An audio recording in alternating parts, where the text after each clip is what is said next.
When I was in 8th grade, something unexplainable happened to my best friend, Gerald.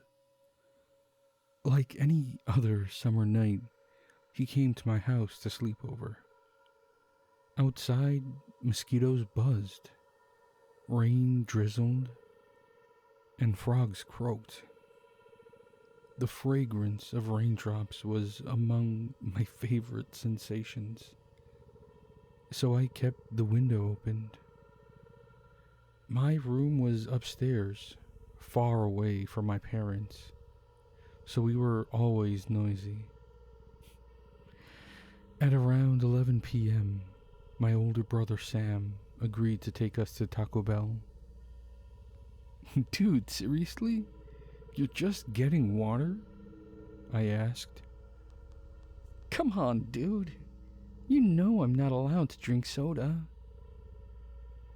Gerald says, looking concerned. Your parents aren't here. It's all right, says my brother, putting his hand on Gerald's shoulder. He then motions to Dr. Pepper on the soda machine. Gerald shakes his head and refuses. I wish I could go back and force him to pick a soda instead. There's no telling if it would have even made a difference. But these thoughts persist. That was the last time I'd ever go to Taco Bell. Can't bring myself to go back after what happened. Having since cut off anything that serves as a reminder of that night. After enjoying our tacos, Sam drove us back home, and we hung out for a bit before Sam called it a night, saying he was tired. What that really meant was he was going to his room to call his girlfriend. Naturally, Gerald and I headed up to my room for our usual COD zombies. The flickering glow of my ancient television rested on our faces as we plowed through zombies. Unable to handle only getting to round 10 5 times in a row, we shut off the TV and crawled under our respective covers.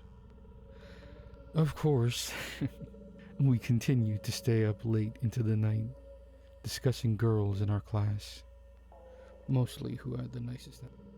Gerald rattles his near-empty ice water cup in his hand as he speaks. You can toss your drink over there if you're finished. Besides, kinda gross to leave it out all night, I say. It's fine, he said as he sat it down on the nightstand beside him. Fine, I'm just telling you. My mom always gets on me for leaving cups out. He nodded. Looking back, God, I wish I had said more. If only I had just made him throw away that cup. Not long after, Gerald and I both drifted to sleep mid-conversation.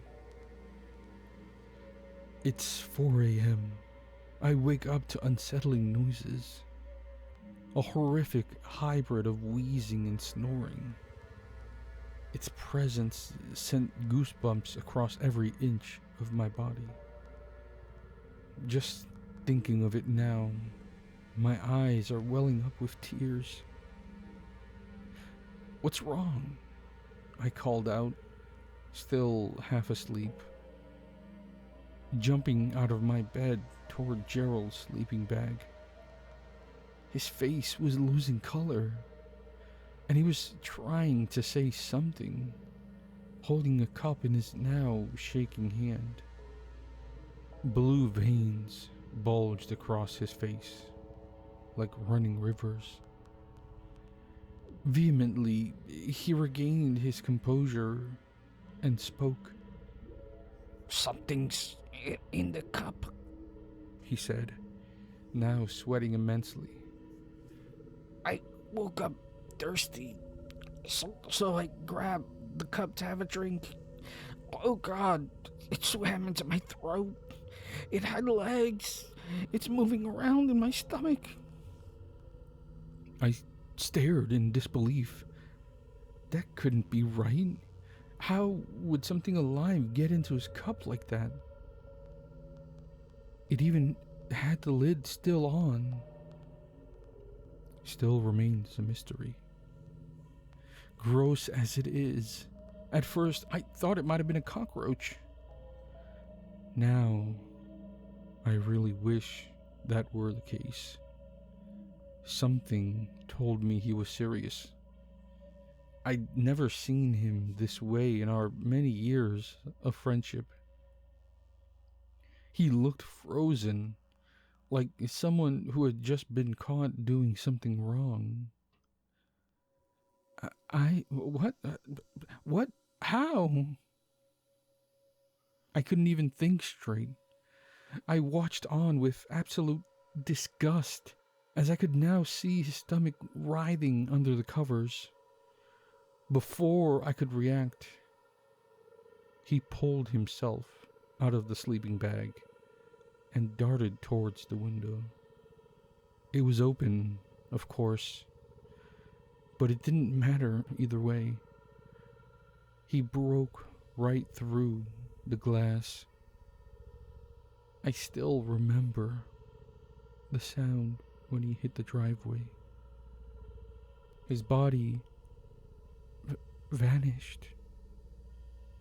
By the time I made my way to the window, he was long gone.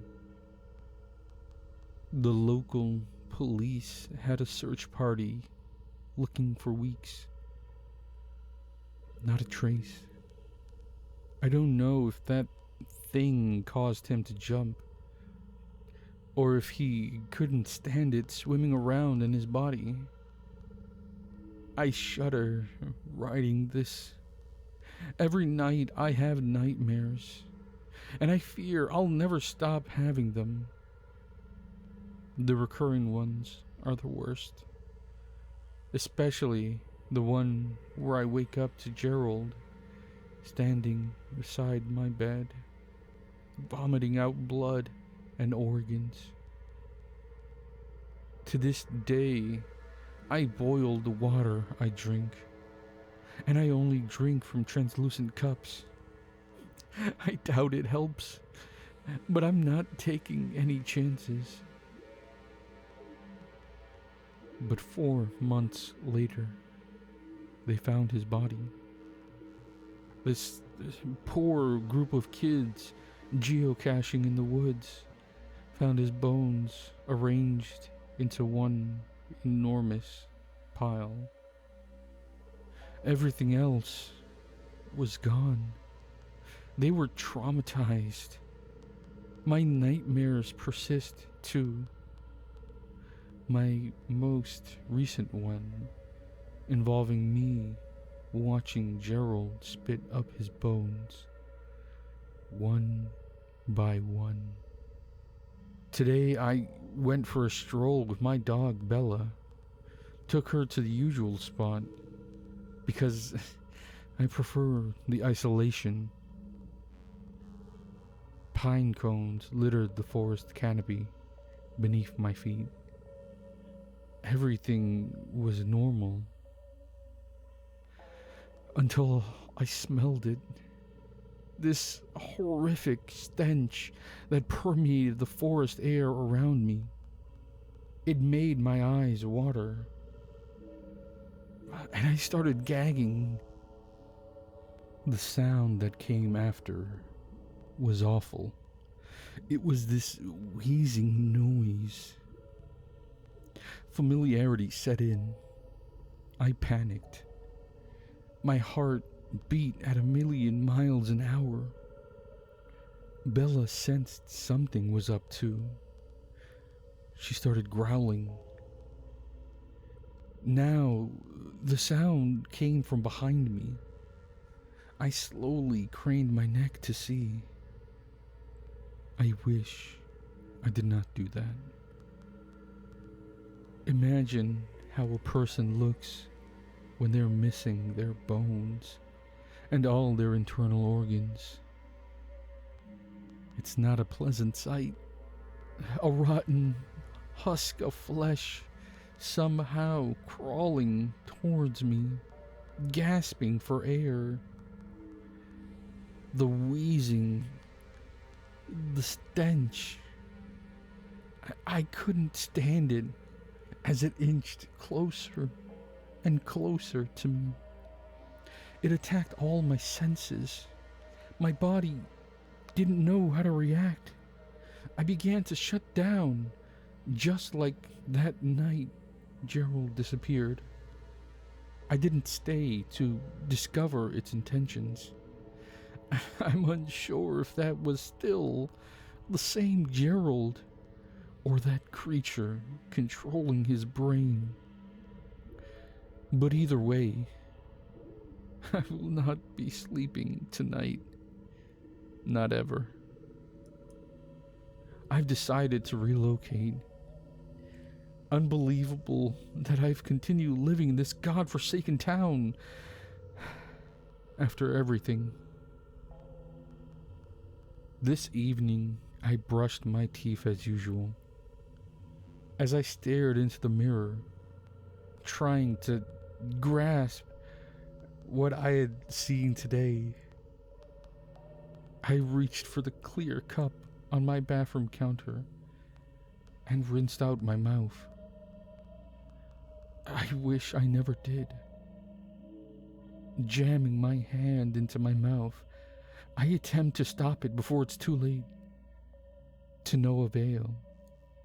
With seemingly just seconds to react, I try to weigh my options. My frantic decision leads me to lock myself in the bathroom. Every piece of furniture that would fit is now pressed up against the door. I can feel my heart pounding all the way in my stomach. Imagine the sharpest stomach pain you've felt. Then multiply that by 40. As I writhe on the cold tile floor, the familiar whirring of the garage door briefly shakes the house. I hear the front door pop open. My mom is home.